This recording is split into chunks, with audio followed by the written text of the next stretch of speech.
అనంతపురం జిల్లా కళ్యాణదుర్గం మండలం కొండాపురంలో రైతు శ్రీనివాసులు వ్యవసాయ క్షేత్రంలో 200 టమోటా బాక్సులను గుర్తు తెలియని దుండగులు కాల్చివేశారు.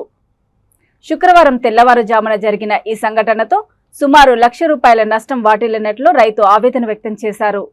టమాటా బాక్సులతో పాటు మోటార్ వైరు, పైపులు కాలిపోయాయి. ఈ సంఘటనకు పాల్పడిన దుండగులను గుర్తించి తనకు న్యాయం చేయాలని కళ్యాణదుర్గం రూరల్ పోలీసులను రైతు శ్రీనివాసులు వేడుకుంటున్నాడు.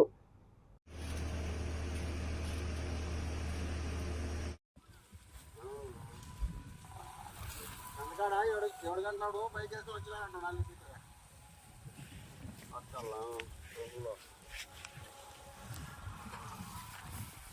మిత్రులు నిన్న సుధాకర్ది ఎవరో తోట అడిగినారుగా నిన్న వనాయిలు ఇయ్యలేదు కైరంపల్లి కనిపిస్తారని చెప్పినారా దానికి ఆయన ఎవరు చేయాలని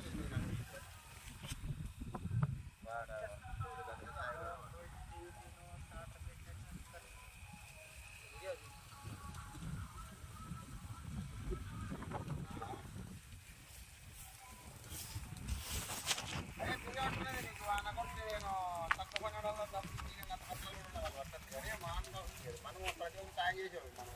అన్యాయం చేసాం మా పిల్లలు ఇడిపెట్లే మా పిల్లలు ముఖ్యారెడ్డి లాస్ ఆమె మోటర్ దగ్గర వాడు అదే మంది పిలిచి ఫోన్ చేసినట్టు కదా ఆపిలో కూడా ఆ పిల్లని ఓలేసిని పంపించిండే ఓలేసి అడుగుతుంటే తీసుకొని మాయా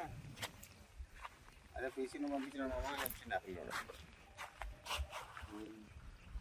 ఇప్పుడు ఇది అవుతుంది రేపు ఇంకోటి అవుతుంది ఎక్కించినట్టుగా తమాషా కదా ఏందనుకోండి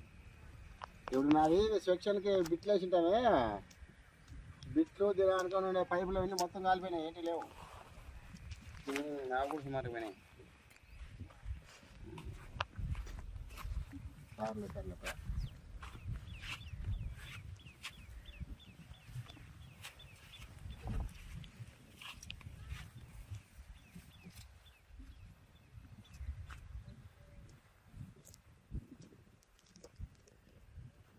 మంచి అని కొట్టలేదా మంచి పోనని కొట్టలేదా కొంచెం ఎదురేదంటే అది అడిచేసి కొడదామని టమాటాలు ఇది ఆఫ్ చేసి అట్లా 2-3 ఫోటోలు